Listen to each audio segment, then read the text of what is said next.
Good evening. Welcome back to the Ask Me Anything with Dr. Twyman. I'm a board-certified cardiologist, and I help people avoid heart attacks and strokes.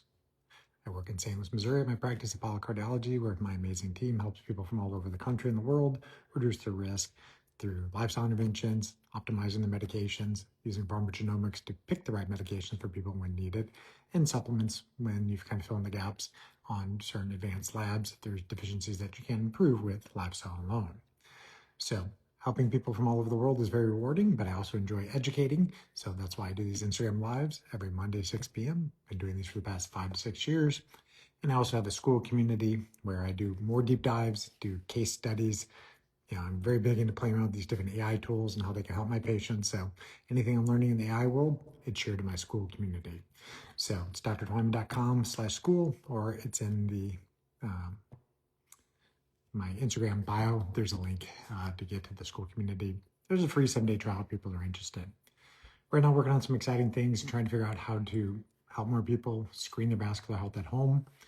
I've been a biohacker since 2017 when I started figuring out that these type of glasses help your circadian rhythms.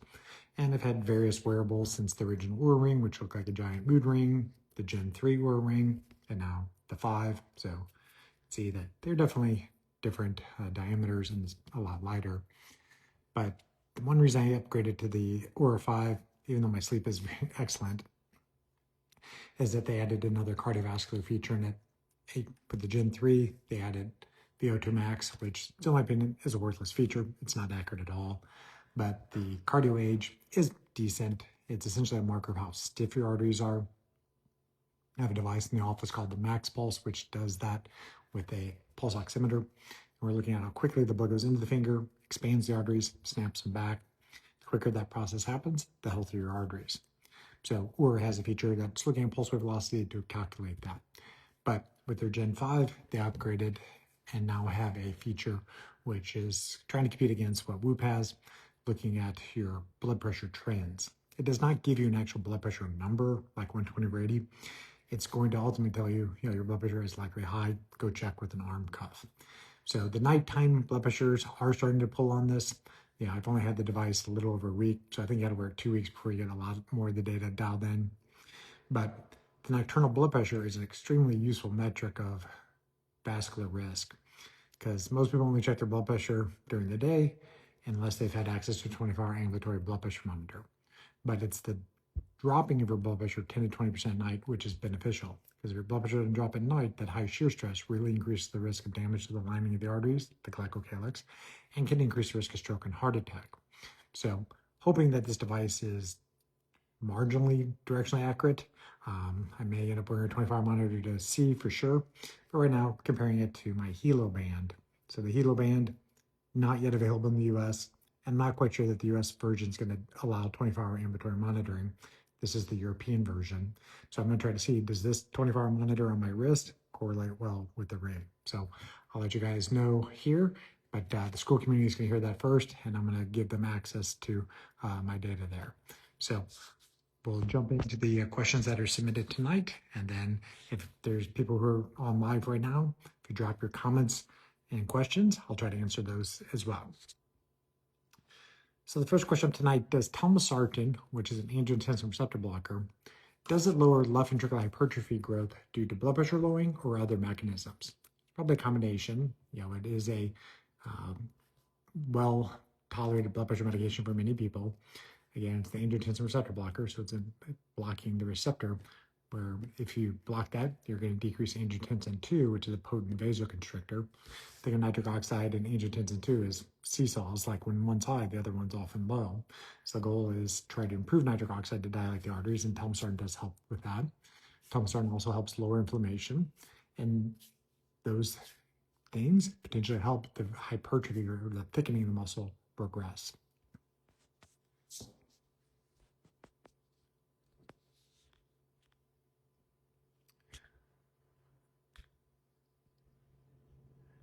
And then I think this is a two-part question, and somebody tried to upload a picture, which doesn't really come through the stories, but I think I got the gist of it. So the person says that they had a Cleerly scan back in 2023. The Cleerly is a AI plaque analysis. You have to have a baseline CT coronary angiogram first, The images go to Cleerly. Cleerly uses their AI algorithm to assess your coronary arteries and the volume of plaque that's in the walls of the arteries. So they said that the total plaque was 7.8 millimeters cubed. That would be low. And now it's 10.8. That is not a big change.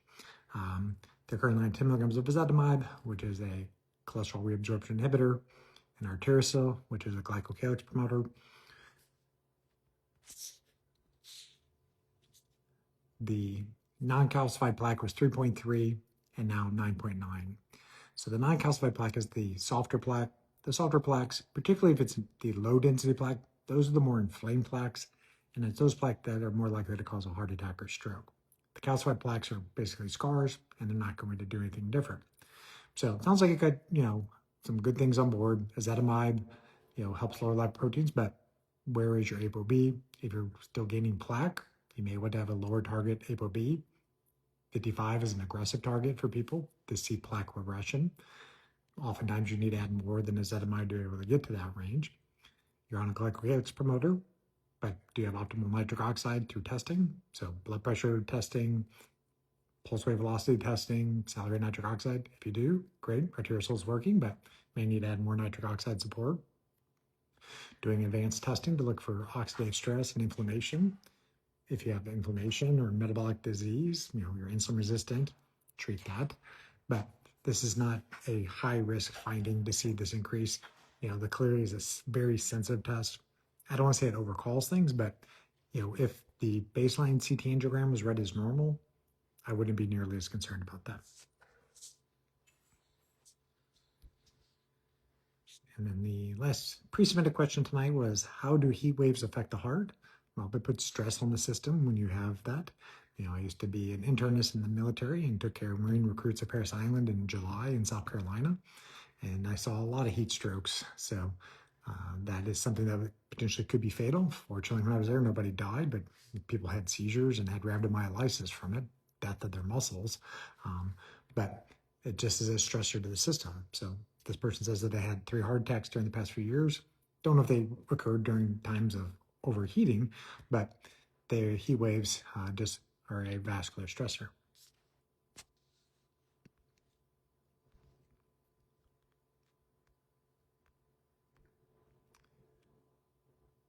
So somebody says that due to a genetic blood clotting disorder, they're taking Predoxa twice a day for the past 4 years.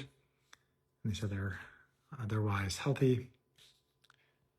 Anything to watch for besides bleeding risk? No, not generally. That's the main concerns with those. They used to be called NOACs, novel oral anticoagulants. They basically replaced what we used to use was warfarin, or Coumadin was the other name for it, which was a vitamin K antagonist. It worked, but you had to use frequent blood monitoring to make sure people's blood wasn't too thin or too thick. That test is called the INR.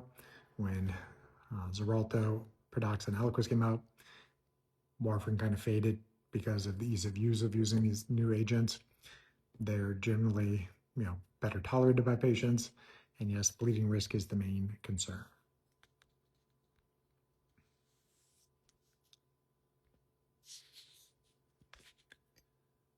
All right, if there's no other questions, I'll hang around for another minute, but for those who are just joining, I was talking about I got the new Gen 5 Oura Ring. It's a little bit thinner, lighter than the 3, but they added a new feature where it's going to assess blood pressure trends and nighttime nocturnal blood pressure. It's not going to be a replacement for a brachial blood pressure cuff. It's not going to give you a number 120 over 80. Basically looking at, are your arteries stiff? And if your arteries are stiff, that's often a sign that you have issues with nitric oxide, inflammation, and then go figure out what's causing that. And then you see the arteries more elastic and you should start getting better values. But I just don't guess. I'm a biohacker. I'm gonna try this out first before I recommend patients spend their money on this. Bought this with my own money. But I'm gonna compare it to the Hilo device, which is a 24-hour ambulatory blood pressure monitor, only available in Europe right now, and see how sensitive these things are. My school community is where I'll share that information first, and I'm working to develop kind of a home testing kit, and that's where I'm going to kind of trial it out. So if you're ever interested in checking out school community, there's a free 7-day trial. Check it out. We do at least monthly Ask Me Anythings, and now we're starting to do some case reports.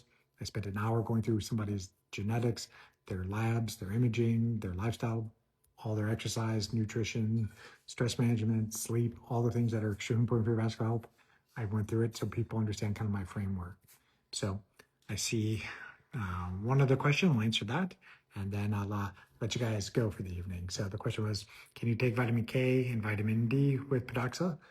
The short answer is generally yes, but that's something you have to discuss with the doctor who's prescribing it. Padoxa is not a vitamin K inhibitor, so you don't usually get concerned about that. But vitamin D, if people are taking oral vitamin D, you definitely need vitamin K2 to prevent calcification of the valves and of the coronary arteries. So have to talk to your doctor about right dosing, but generally it is okay. All right, well, I hope you guys enjoy these kind of quick fire, ask me anythings. My Instagram handle at Twyman. I do these every Monday, 6 p.m. Central Time. Monday morning in my stories, I put in the Q&A box. I answer the questions in order received. I'll keep doing these things as long as you guys find value out of these. You can check out my YouTube channel where I have all the archives of these going back for the past couple of years. And if you look at my school community, I have courses on how to read your own labs and how to do some of these things that we're talking about, how to monitor your sleep, stress, blood pressure at home. So hope you guys have a great rest of the week, and I'll see you next Monday, 6 p.m.